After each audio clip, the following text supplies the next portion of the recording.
Kaieteur Radio. Covering Guyana from coast to coast. Demerara and Essequibo 99.1 FM. Berbice 99.1 Radio.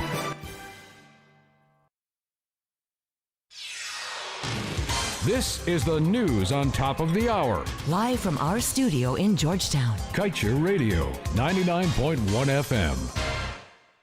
Good evening. Welcome to this evening's newscast on Kaieteur Radio. I am Kevin Smith. Let's get to the news in detail.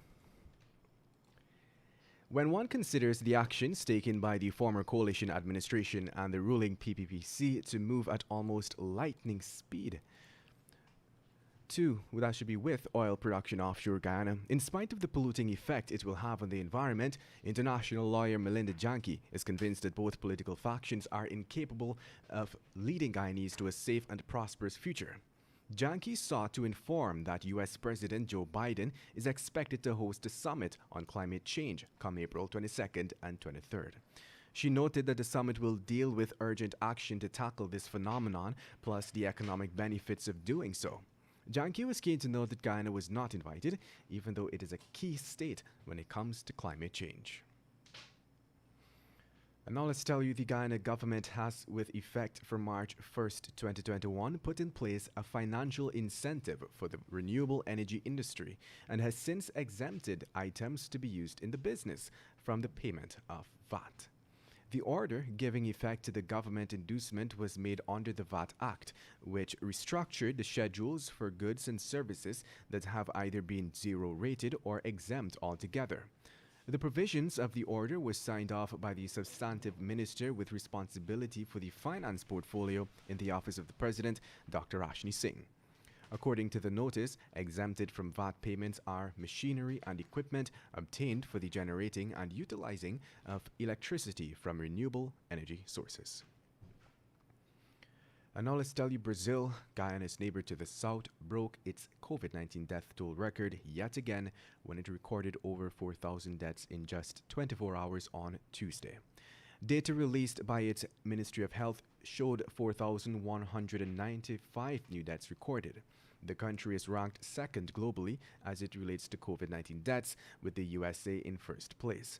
The last death toll record broken by Brazil was on March 23rd, when it recorded 3,251 deaths.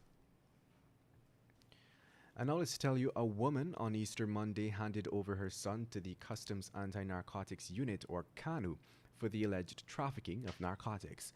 Her son, Rolf Farrell of 6th Street Dazzle Housing Scheme, was wanted by CANU after he ran away during a drug bust at his home.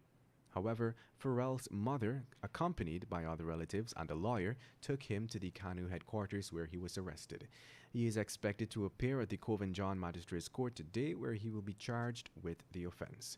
She had reportedly told them that her son lives alone and that she did not know that he was involved with illicit drugs. And now let's tell you, the APNU-AFC coalition believes that the local media has been unhelpful in getting its message across, and as such has requested that U.S. Ambassador Sarah Ann Lynch ferries its message to Washington on a regular basis. Opposition leader Joseph Harmon made the request on Tuesday last during a meeting with the ambassador and Deputy Chief of Mission at the U.S. Embassy, Mark Collinane.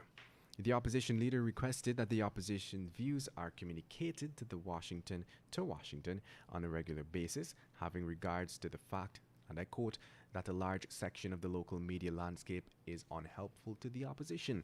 In fact, Harmon also requested of Ambassador Lynch that the opposition be informed of any major changes on U.S. policy decisions in Guyana. And on that note, let's tell you that days after a 20-year-old pork knocker went missing, his body was yesterday, that should be this morning, found floating in a creek. Dead is Avinash Fernandes of Mabaruma Compound, Northwest District, Region 1.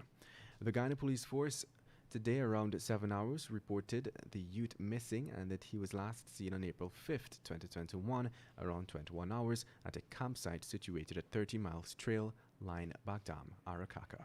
However, hours after the police force reported Fernandes missing, his sister in a Facebook post stated that she was praying for her brother to return home safe and alive. The Post further stated that she received a phone call from her mother later in the morning, who told her the tragic news that her brother was found dead. And now let's tell you, a 23-year-old man who was arrested for the murder of a laborer who was found dead in his Swan Kurukururu Soosdijk Linden Highway home was today remanded to prison. The defendant, Ewart Kaieteur of Swan Village, made his first court appearance in the Diamond Grove Magistrates Court before Principal Magistrate Judy Latchman, where the capital charge of murder was read to him. Kaieteur was not required to plead to the charge, which alleged that between Sunday 4th and Monday 5th at Swan Village, he murdered 23-year-old Roy Ross. And with that, we've come to the end of this evening's newscast. I am Kevin Smith. Thank you for listening. Kaieteur Radio, keeping you informed. Demerara and Essequibo 99.1 FM. Burby's 99.5 FM. Kaieteur Radio. Digicel Prime Bundles just got better with 3 new apps. Watch more with Playgrow. Share more with Sportsmax. Read more news with Loop. Listen more with D-Music. Plus extra data. It's simply more bundled together. 51 gigabytes for 7 days for only $2,000. Live the experience with Digicel. Activate today on the My Digicel app. It is now 19 hours 7 in Guyana. Coming up next, an excerpt from the Glenn Lal Show, Tell It As It Is. The Glenn Lal Show, Tell It As It is aired every Monday, Wednesday, and Friday at 19 hours 20 or 7:20 p.m. And the following day at 11 a.m. is a rebroadcast.